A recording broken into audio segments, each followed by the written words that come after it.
सलाम साहब। क्या बात है, एक्सीडेंट के केस में सीआईडी को बुलाया तुम लोगों ने? सर मुझे लगा है नॉर्मल एक्सीडेंट नहीं है, इसीलिए। क्यों, ऐसा क्यों लग रहा है? सर आइए खुद ही देख लीजिए, आइए।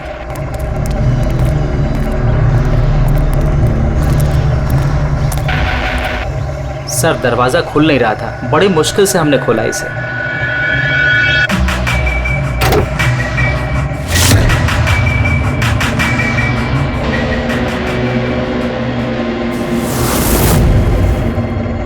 ये पहले किसने देखा? सर इन लोगों ने। मैं देखता हूँ। किसने देखा था पहले, क्या हुआ था? सर ऐसा पहले कभी देखा ही नहीं, गाड़ी में ड्राइवर नहीं था सर।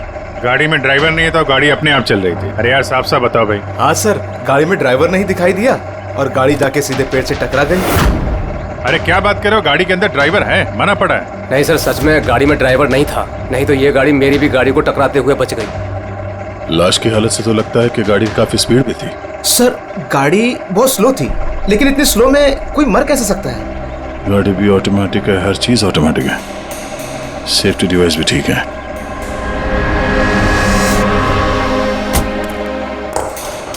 ये लोग तो बोल रहे हैं कि इन लोगों ने इसे ड्राइव करते हुए देखा ही नहीं। अच्छा, तो हो सकता है ये ड्राइवर पहले से घायल हो, जिसकी वजह से ये ड्राइविंग सीट से फिसल के स्टीयरिंग के नीचे जो जगह है वहां पे सरक गया और उसके बाद ही एक्सीडेंट हुआ हो।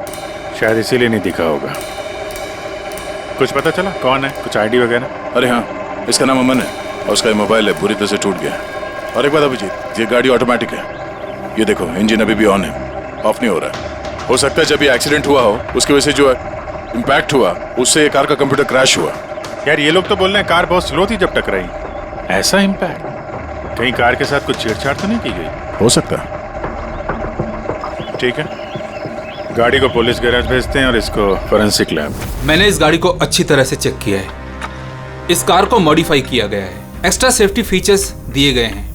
एक्स्ट्रा सेफ्टी फीचर्स जैसे कि? जो आम गाड़ियों में होता है उससे कहीं ज्यादा, जैसे कि एक्स्ट्रा एयर बैग्स, अच्छी क्वालिटी के शॉकअप्स, ज्यादा मजबूत कांच और अच्छी क्वालिटी के ज्यादा मजबूत सीट बेल्ट।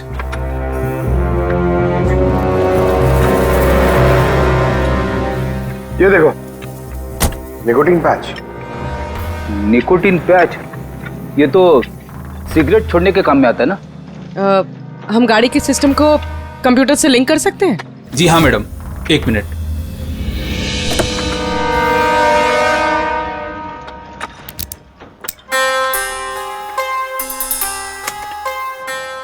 मैम, किसी ने सेटिंग चेंज किया है। कार के सॉफ्टवेयर को हैक किया गया है। खिड़की के कांच से लेकर ब्रेक तक सब कुछ कोई और कंट्रोल कर रहा था। अगर सब कुछ कोई और कंट्रोल कर रहा था, फिर हादसे के बाद इंजन उसने बंद क्यों नहीं किया? टक्कर की वजह से कार का वायरलेस सिस्टम डैमेज हो गया था, इसलिए कार बंद नहीं हुई। गाड़ी को हैक किया गया है? मतलब ये एक्सीडेंट नहीं है, ये तो मर्डर है।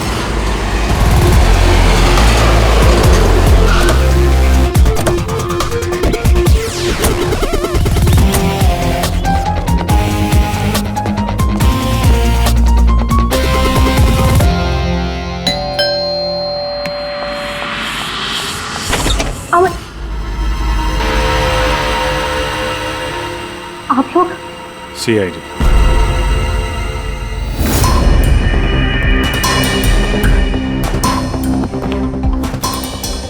अरे इस आदमी पर कोई टैंकर चढ़ गया था क्या?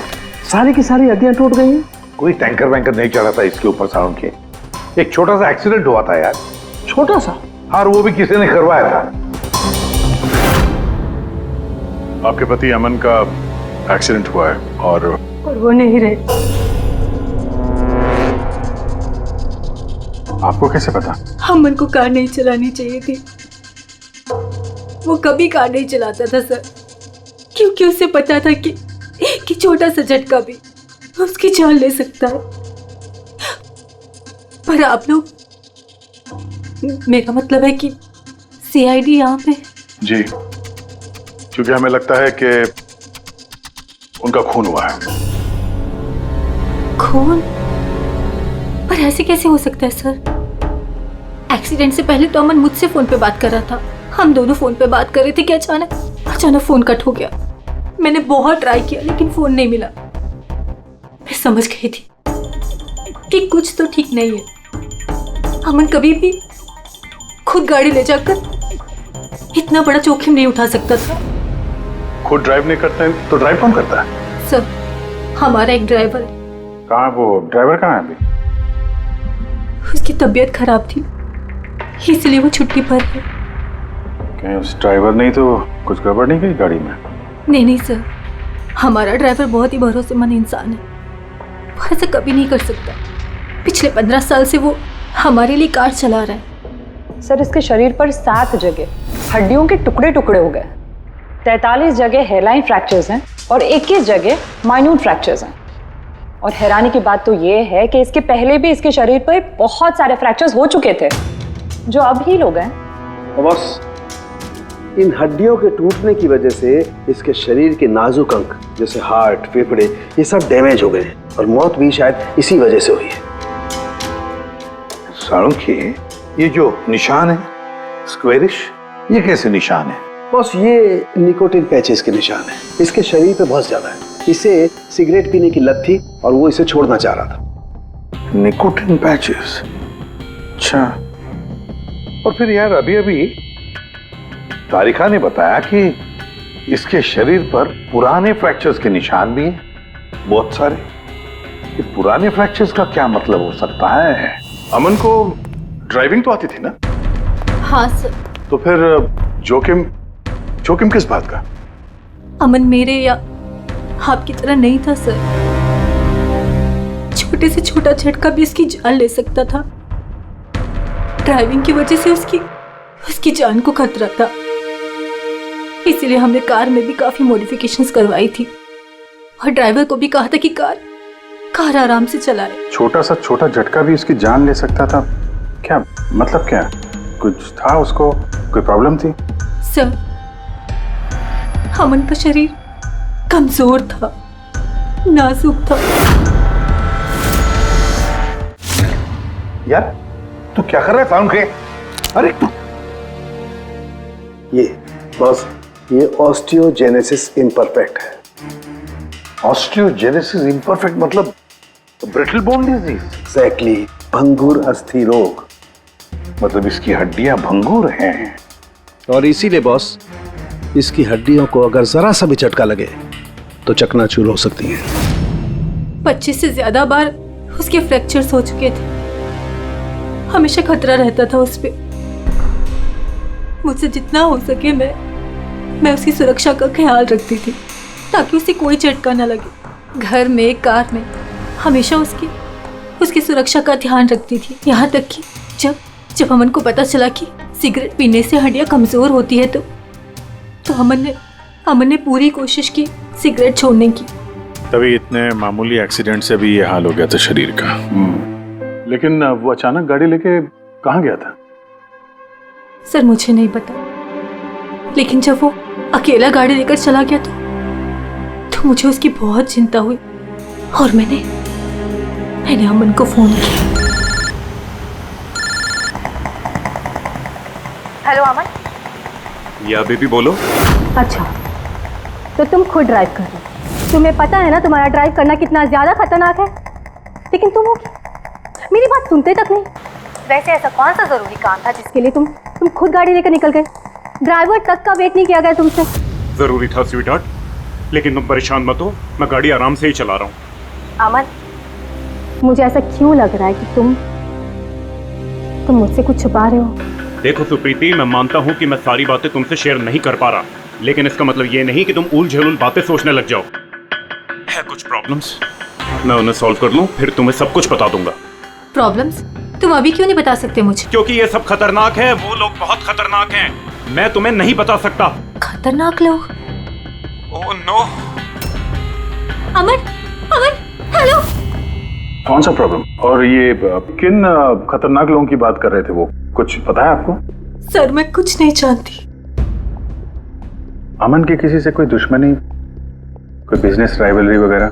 इस बारे में मुझे कुछ भी पता नहीं, लेकिन हाँ, मयंक और नेहा आपकी शायद कुछ मदद कर सकते हैं। मयंक और नेहा?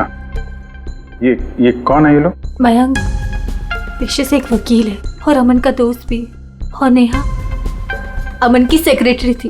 अच्छा, ये बैंक का ऑफिस कहाँ है? अमन सर का खून? आप? मैं नेहा, अमन सर की सेक्रेटरी। लेकिन अमन की मौत तो एक्सीडेंट में हुई है ना? जी, मौत तो एक्सीडेंट में हुई है, लेकिन एक्सीडेंट अपने आप नहीं हुआ है। करिए बताइए कि आप दोनों मिस्टर अमन को कब से जानते हो, मतलब कब से काम कर रहे हो उनके साथ? सालों से। हम लोग साथ में काम ही नहीं करते थे, बल्कि बहुत अच्छे दोस्त भी थे। अमन की बीमारी की वजह से ज्यादातर बिजनेस वगैरह मैं ही हैंडल करता था। और नेहा जी आप? सिर्फ मैं और मयंक सर ही तो थे, अमन सर का पूरा बिजनेस संभालते थे। वैसे बिजनेस क्या है उनका? इन्वेस्टमेंट का बिजनेस है। हम लोग अलग अलग कंपनीज में पैसे लगाते थे और जब वो कंपनीज में मुनाफा होने लगे तो अपना परसेंटेज वापस ले लेते थे। ऐसी 50 कंपनीज है जहाँ पर पैसे लगाए थे अमन ने। किस तरह का कंपनीज में इन्वेस्ट करते थे? वैसे तो कई सारी कंपनीज में पैसे लगाए थे, लेकिन उनकी सबसे ज़्यादा दिलचस्पी 20-30 फार्मास्यूटिकल्स कंपनीज में थी। फार्मा कंपनी या दवाइयों की कंपनी? जी, ये कंपनीज बहुत नुकसान में चल रही थी, लेकिन आपको तो पता ही होगा अमन की बीमारी के बारे में। और ये कंपनीज उसी बीमारी का इलाज निकालने की कोशिश कर रही थी। और अमन का सपना था कि इस बीमारी का इलाज संभव हो जाएगा तो किसी और को वो तकलीफ नहीं उठानी पड़ेगी जो उसे थी। और सर, अभी तो उन कंपनीज में फ़ायदा भी होना शुरू हो गया था। कोई दुश्मनी, किसी से कोई लड़ाई झगड़ा? नहीं सर, ऐसा तो कुछ नहीं था। अगर कुछ होता तो वो मुझे ज़रूर बताते थे। अमन की वाइफ का कहना है कि पिछले कुछ दिनों में वो परेशान लग रहा था। आपको जानती? परेशान तो थे, मगर मुझे कुछ बताया नहीं। मुझे लगा काम का प्रेशर होगा बस। आपने बताया था कि दवाइयों की कंपनी जो नुकसान में चल रही थी उनमें से कुछ को फायदा होने लगा था। सबको नहीं सर, शायद एक को। मुझे उसकी डिटेल चाहिए। जी, मुझे अकाउंट चेक करना होगा। ठीक है। और मुनाफे के अलावा कोई ऐसी बात जो आपको अलग लगी या फिर कुछ अजीब सी हो, वो भी बता दीजिएगा।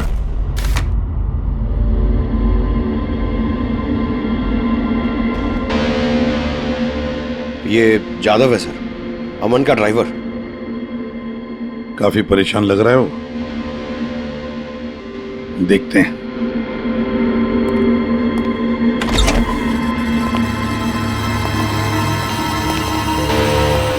जादव? जी सर। अमन के ड्राइवर है ना? जी सर। क्यों, छुट्टी पर क्यों गए थे तुम? साहब, बीमार हूँ और अमन सर ने मुझे खुद छुट्टी दिया था। मिस्टर अमन को तुम ही लेके जाते थे ना? जी मैडम, अमन सर मेरे साथ ही जाते थे। कभी वो कोई टैक्सी वगैरह नहीं लेते थे। तो फिर तुम तो हमें बता सकते हो कि अमन साहब कहाँ कहाँ जाते थे, है ना? जी जी। ये देखो जादव, ये जगह पर उनकी मौत हुई थी। अब ये जो रास्ता है ये कहाँ पर जाता है या फिर वो इस रास्ते पर कहाँ जा रहे थे, ये तुम्हें पता है?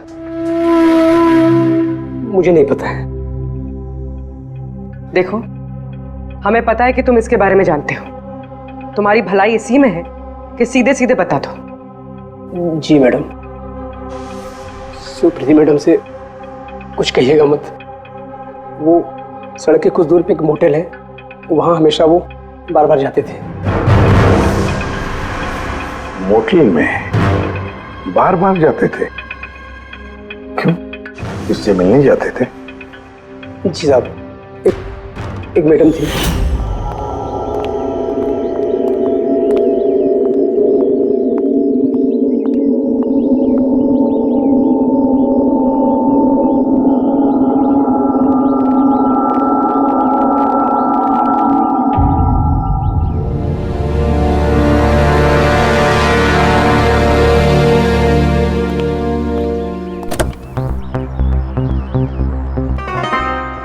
सुन जादव, ये जो कुछ भी तुमने देखा इस बारे में किसी से कुछ मत कहना, सुप्रीति भाभी से भी नहीं, समझे?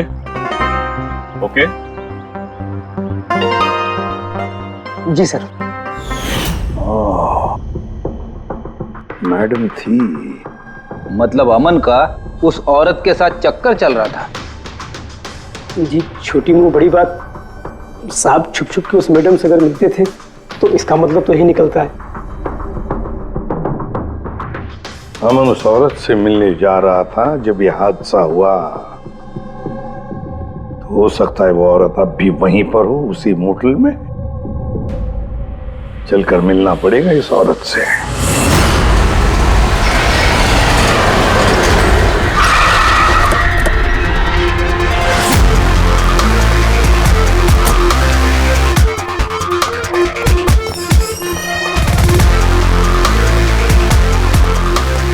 Excuse me. Yes madam, how can I help you? हम किसी से मिलने आए हैं। लेकिन आप लोग हैं कौन और किससे मिलना है आप लोगों को? हम लोग सीआईडी से। ये आदमी, ये आपके मोटेल में आता जाता रहता है? हाँ मैडम। किससे मिलने आता है? हमारे होटल के रूम नंबर 305 में एक मैडम रुकी हुई है, रूही। वो उनसे अक्सर मिलने आता रहता है। 305? यस सर, वो अभी चेकआउट करने वाली है। ये रूही हाथ से निकलनी नहीं चाहिए।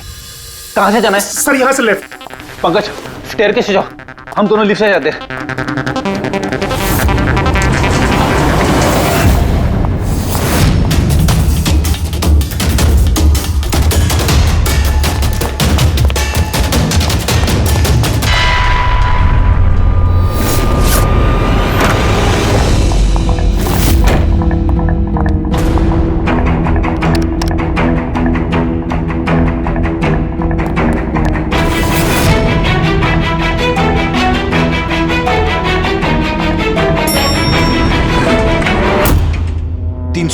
सर उधर।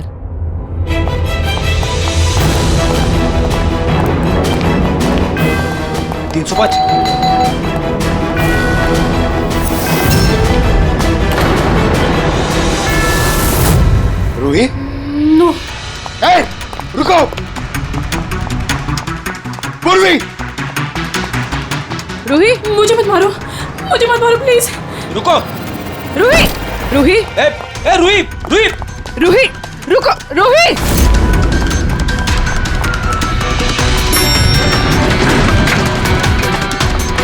ए, रुक जा। रूही, रुको। ए, रुक जा। रूही, मार दो मुझे, लेकिन तुम लोग भी बच नहीं पाओगे। तुम लोगों का सच सबके सामने आ ही जाएगा। सच? कौन सा सच? मैं सब जान चुकी हूँ तुम लोगों के बारे में, सब जान चुकी हूँ। क्या बोल रही हो तुम? तुम्हें ऐसा क्यों लगता है कि हम तुम्हें मारेंगे? आओ। कौन सा सच? रूही, हम सीआईडी से। सीआईडी? चलो मान लिया रूही कि तुमने कुछ नहीं किया, लेकिन अगर तुमने कुछ नहीं किया तो वहां से भागी क्यों? मुझे लगा कि ये लोग मुझे मारने आए हैं। इसका मतलब कोई है जो तुम्हें मारना चाहता है? जी, वही लोग जिन्हें हम एक्सपोज करने वाले थे। उनके खिलाफ हमारे पास सारे सबूत थे। कौन लोग और कैसे सबूत? हाँ, बताओ।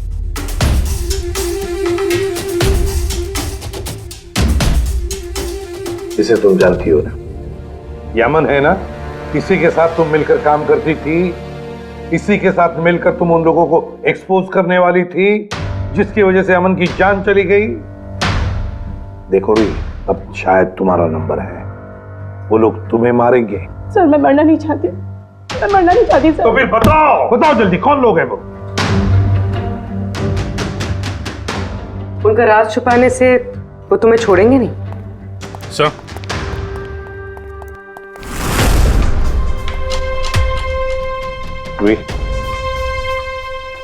ये लो पानी पी लो,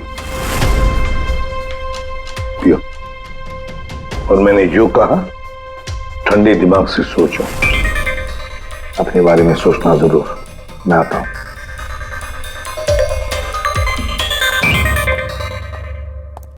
घबराई हुई है, डरी हुई है। लेकिन अब डरने की क्या जरूरत है सर? अब तो सीआईडी के पास है वो।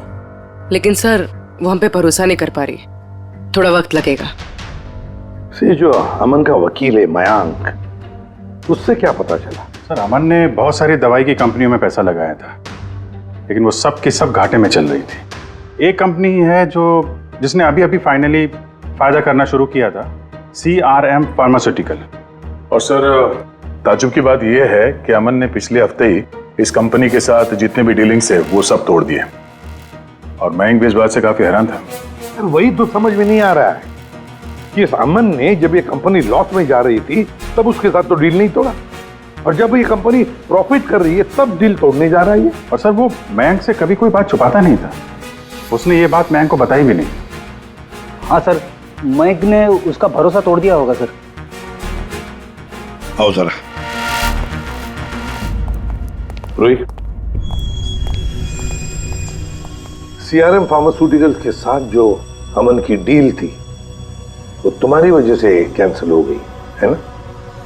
वरना उसके पास ऐसी कोई वजह तो थी नहीं। अब सच सच बता दो कि डील तुमने क्यों तोड़वाई? क्योंकि उसने मेरे भाई का खून किया। भाई का खून? सर, मैं जिस शहर से आई हूँ उस शहर में बहुत पोल्यूशन है। मेरे भाई को पोल्यूशन से बहुत एलर्जी थी, उसे सांस लेने में बहुत तकलीफ होती थी। वो तो सिर्फ दवाइयों पर ही जिंदा था। एक मिनट, और वो दवाइयाँ थी CRM फार्मास्यूटिकल कंपनी की, हैं? जी सर, और सबकी सब नकली थी। मेरे भाई के ऊपर कोई असर ही नहीं कर रही थी, और ये बात हमें बहुत लेट पता चली और मेरे भाई की जान चली गई। तुम्हें कैसे पता चला कि वो दवाई नकली थी? सर, मैं खुद एक प्राइवेट कंपनी में केमिस्ट हूँ। जब ये दवाइयाँ मेरे भाई पर असर ही नहीं कर रही थी तो मुझे शक हुआ कि क्या बात हो सकती है। तो मैंने उन दवाइयों को खुद से टेस्ट किया और मेरा शक बिल्कुल सही निकला। सारी दवाइयाँ नकली थी। नकली थी मतलब? सर, हर एक दवाई एक खास केमिकल से बनती है और जिस दवाई की मेरे भाई को जरूरत थी वो केमिकल तो उस दवाई में था ही नहीं, जिसकी वजह से वो दवा उस पर असर भी नहीं कर रही थी। और अमन इस कंपनी में एक इन्वेस्टर था। जी सर, इसलिए मैं उससे मिलने भी गई थी, लेकिन वहां जाके पता चला कि इसमें तो उसका हाथ है ही नहीं। और उसने मुझसे प्रॉमिस किया कि वो मेरी इसमें मदद करेगा। अरे सर, आप यहाँ कैसे? कोई काम था क्या? हाँ, ये मेरी असिस्टेंट रूही है। हेलो। इसे देखना था कि दवाइयाँ कैसे बनती हैं। देख सकते हैं? कैसी बात कर रहे हैं सर? आपको कैसे मना कर सकते हैं? आइए मैं दिखा देता हूँ आपको। एक काम कीजिए, आप मेरे साथ बॉस के यहाँ चलिए, रूही अपने आप देख लेगी। रूही तुम जाओ। मैं आइए। एक मिनट सर, ज्यादा आगे मत जाना, आप यहीं तक देखना। आइए सर, मैं लेकर चलता हूँ। आप आइए। आइए सर।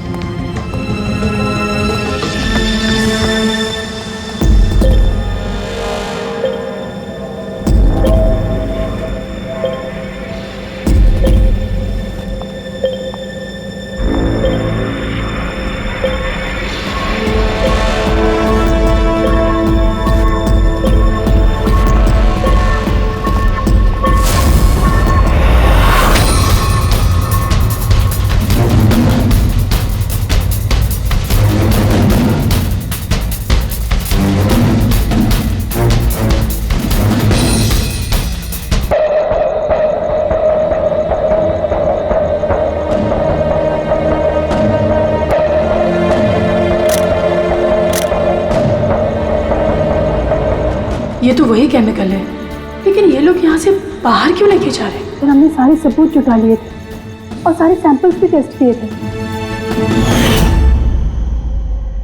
एक बात तो पक्की है कि सामन की मौत और सीआरएम फार्मास्यूटिकल्स का कोई ना कोई संबंध जरूर है। कुछ ना कुछ तो गड़बड़ जरूर है। बॉस, इतनी सुरक्षित कार होने के बावजूद इसकी हड्डियां कैसे टूटी ये पता चल गया। अच्छा सर, अमन के खून में से हमें एक ऐसा केमिकल मिला है जिससे एपिलेप्टिक फिट्स आते हैं, मिर्गी का दौरा। माय गॉड यार, अमन को तो ब्रिटल बोन डिजीज था। मिर्गी का दौरा आ जाके वो गिर जाता, उसकी हड्डियां टूट जाती। इसी की वजह से इसकी मौत हुई है। तो मतलब जिसने भी ये किया वो जानता था अमन के ब्रिटल बोन्स डिजीज के बारे में और उसे बड़े चालाकी से उसका नाजायज फायदा उठाया। पहले उसने अमन की गाड़ी का कंप्यूटर हैक किया और फिर एक्सीडेंट से पहले उसे उस केमिकल का इंजेक्शन दिया जिसकी वजह से उसे मिर्गी का झटका आ जाए। उसे मालूम था अमन किसी भी हालत में बच ही नहीं सकता, अगर मिर्गी का झटका आ जाता तो वो गिर जाता, जिसकी वजह से उसकी हड्डियां टूट जाती और वो मर जाता। अगर उसमें से भी बचता तो कार के एक्सीडेंट में से तो बच ही नहीं सकता था वो। समझ कि मिर्गी का दौरा पड़ने वाला जो ड्रग है कितनी देर बाद असर करता है? बस कुछ घंटे तो लगते हैं। मतलब ये ड्रग अमन को एक्सीडेंट से कुछ घंटे पहले ही दिया गया था। सर कहीं ऐसा तो नहीं कि किसी ने इसे नींद में ही इंजेक्शन दे दिया हो सकता है। बस एक काम करते हैं, इस अमन की बॉडी को फिर से एक बार अच्छी तरह से चेक करते हैं, देखते हैं कहीं कोई इंजेक्शन का निशान तो नहीं है। तारिका? Yes sir. अच्छा साहब, की सीआरएम कंपनी की नकली दवा के बारे में क्या पता चला? बॉस उन नकली दवाइयों में एम्फेड्रिन नहीं है। ओह, मतलब रूही सही कह रही थी। सर ये कुछ केमिकल्स की लिस्ट है जो सीआरएम कंपनी ने पिछले महीने मंगाई थी। माय गॉड बॉस, इसमें तो वो केमिकल सबसे ज्यादा मात्रा में जो सीआरएम की दवाई में होना चाहिए था, 500 गैलन। 500 गैलन तो बहुत बड़ी गड़बड़ है, बहुत ही बड़ी गड़बड़ है। पंकज, अभिजीत और दया से कहो कि वो सीआरएम कंपनी में जाए और वहां से मुझे फोन करें।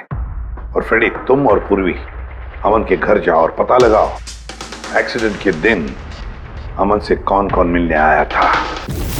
इंजेक्शन? सर, अमन तो इंजेक्शन से बहुत डरता था। ऐसा हो ही नहीं सकता कि वो खुद को इंजेक्शन लगा ले।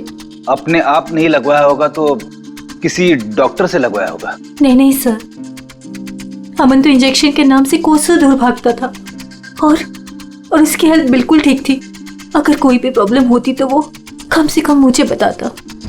किसी और से नहीं लगवाया, खुद नहीं लगाया, तो फिर वो केमिकल उसके खून में पहुंचा कैसे? अच्छा बता सकती है, घर से निकलने से पहले अमन किस किस से मिला? मयंक और नेहा आई थी उससे मिलने। और हाँ मैम, एक आदमी आया था अचानक से, जसवंत। अब जसवंत? ये जसवंत कौन है? जी, जसवंत सीआरएम कंपनी का सीईओ है और अमन ने उसकी कंपनी में पैसे इन्वेस्ट किए थे।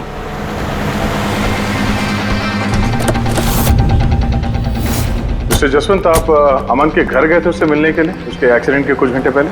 जी सर, मैं गया था लेकिन मिल नहीं पाया था। तो दरअसल उनकी वाइफ ने मुझे बताया कि वो सो रहे हैं, तो मैंने सोचा वो शायद मुझे अवॉइड करना चाहते होंगे, तो मैं वापस चला आया। पापा, अमन ने हमारे से बिजनेस डील कैंसिल की, फिर भी आप उससे मिलने गए थे?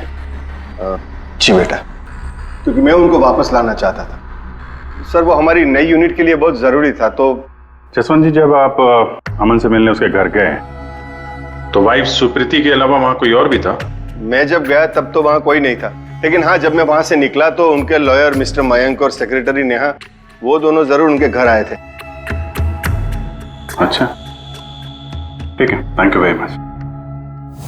बॉस ये देखो, ये निकोटिन पैच का हिस्सा और यहाँ पर देखो ये इंजेक्शन का निशान। खूनी ने यहीं से वो मिर्गी के दौरे वाला इंजेक्शन इसे दिया है। इसका ये हिस्सा सुन्न करके, हाँ, और वो इस पैच के जरिए। इसे इमला पैच कहते हैं। इमला पैच? ये बच्चों को इंजेक्शन लगाने से पहले लगाते हैं ताकि वो पर्टिकुलर एरिया सुन्न पड़ जाए और उन्हें दर्द ना हो। अब बस ये इमला पैच और ये निकोटिन वाला पैच, ये देखो बस, ये दोनों पैच एक जैसे दिखते हैं, बिल्कुल एक जैसे। हाँ, खूनी ने इस निकोटिन वाले पैच की जगह ये एमला पैच इसके हाथ पर लगाया, इसके हाथ का ये हिस्सा सुन्न कर दिया और बाद में मिर्गी के दौरे वाला इंजेक्शन यहाँ से लगा दिया, शायद तब जब वो सो रहा था। हाँ सर, ये कर कौन सकता?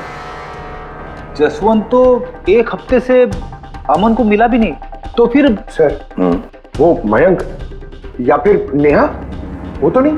पंकज, ये खेल कौन खेल रहा है तो हम पता लगा ही लेंगे।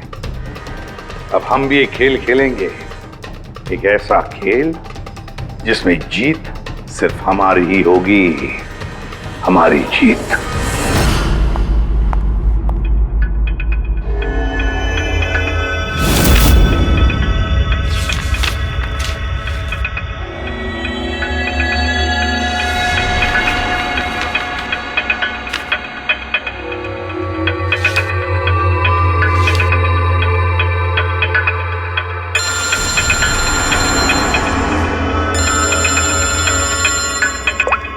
हेलो। मेरा कुरियर तो तुम तक पहुंच गया होगा। कौन है तुम? और ये सब मुझे क्यों भेजा है? तुम लोगों ने अमन को तो मार डाला, लेकिन तुम लोग मुझ तक नहीं पहुंच सकते। अगर तुम लोग चाहते हो कि मैं अपना मुंह बंद रखूं, तो मुझे 5 करोड़ रुपए देने होंगे। ये क्या बकवास कर रही हो? मुझे इन सब के बारे में कुछ नहीं पता। वो तो जब ये सबूत पुलिस तक पहुंच जाएंगे तो तुम्हें खुद ब खुद पता चल जाएगा कि मैं क्या कह रही हूँ और क्या बोल रही हूँ। देखो देखो देखो, मैं कुछ इंतजाम करता हूँ, मुझे थोड़ा सा टाइम दे दो। ठीक है, तुम्हें 2 दिन का वक्त मिलता है, मैं फिर कॉल करूँगी।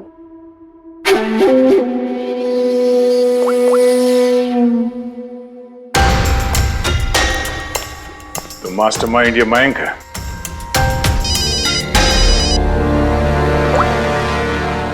Hello Abhijit sir. सर मैं मयंक बोल रहा हूँ। सर मुझे एक कोरियर आया और एक लड़की का फ़ोन भी आया और उसने मुझसे 5 करोड़ रुपए मांगे, तो मैंने सोचा ये बात आपको बता दूँ। नहीं, बहुत अच्छा किया तुमने। मैं देखता हूँ। Thanks. Thank you so much. Mayank का फोन था। उसने उस कुरियर रूही के बारे में बताया सर। और उसने ये भी कहा कि उसने जानबूझ के समय मांगा ताकि हम इस तक पहुंच सके। तो ये मयंक नहीं बल्कि कोई और ही है।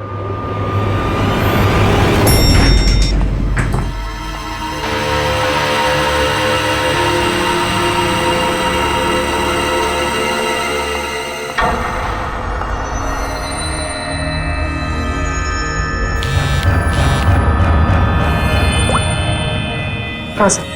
पूरी इसने यहाँ पर नजर रखी है ना तुमने? हाँ सर, वो अभी यहाँ से निकली है।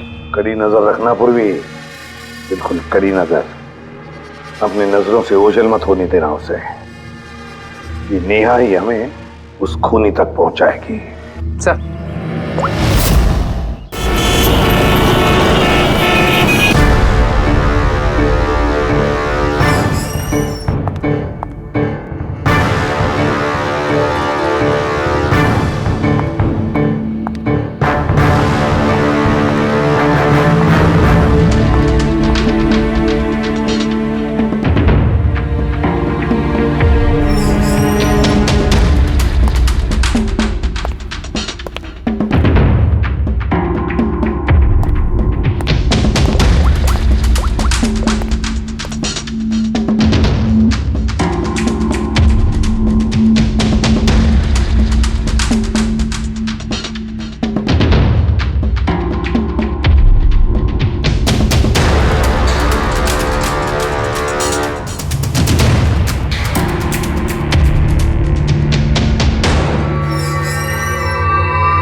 सर।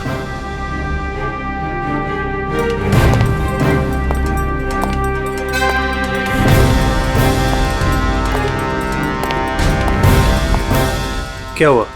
इतनी जल्दी में क्यों बुलाया? क्या है ये सब?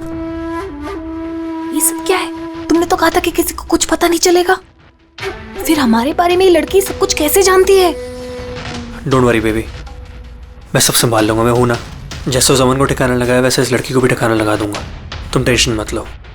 ओके?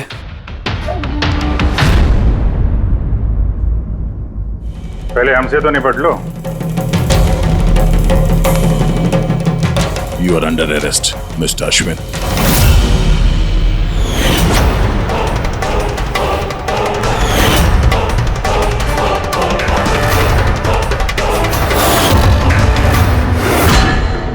अश्विन के पास तो वजह थी।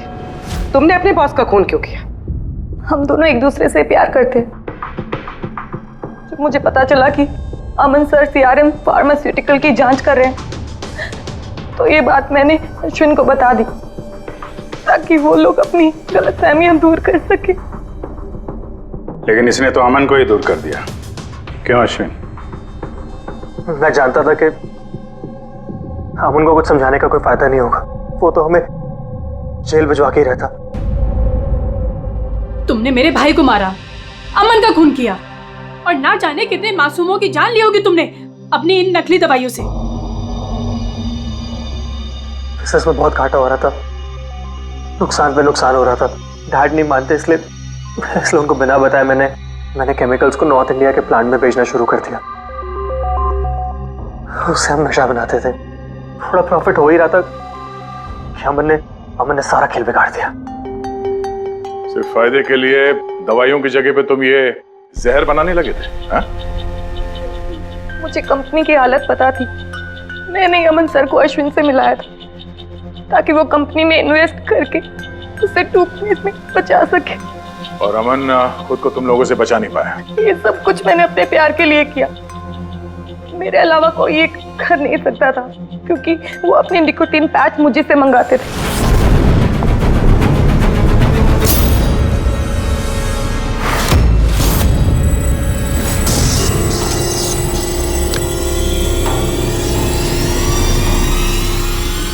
उसके अगले दिन जब हम अमन के घर पर गए।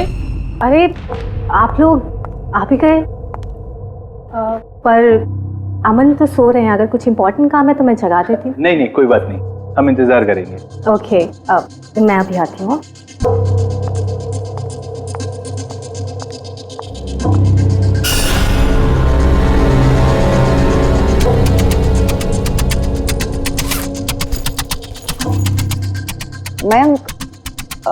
मैं जरा वॉशरूम होकर आऊं।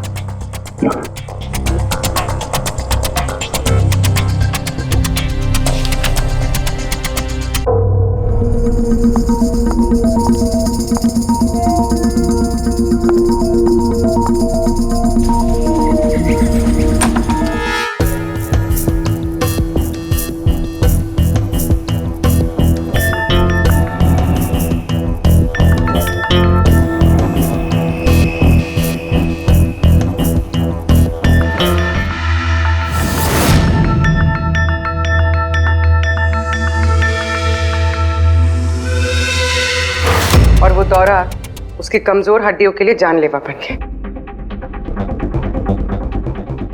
और तुम चीफ टेक्नोलॉजी ऑफिसर, तुमने रिमोट कंट्रोल से अमन के कार के कंप्यूटर को हैक कर दिया और उसका एक्सीडेंट करवाया।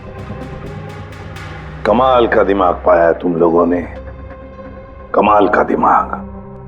काश यही दिमाग किसी अच्छे कामों में इस्तेमाल करते तो देश का भला हो जाता, समाज का भला हो जाता। पर नहीं, तुम्हारे इस टेढ़े दिमाग ने दो मासूम लोगों की जानें ली और पता नहीं कितने सैकड़ों लोगों की मौतें हुई तुम्हारी इस गलत दवाइयों की वजह से।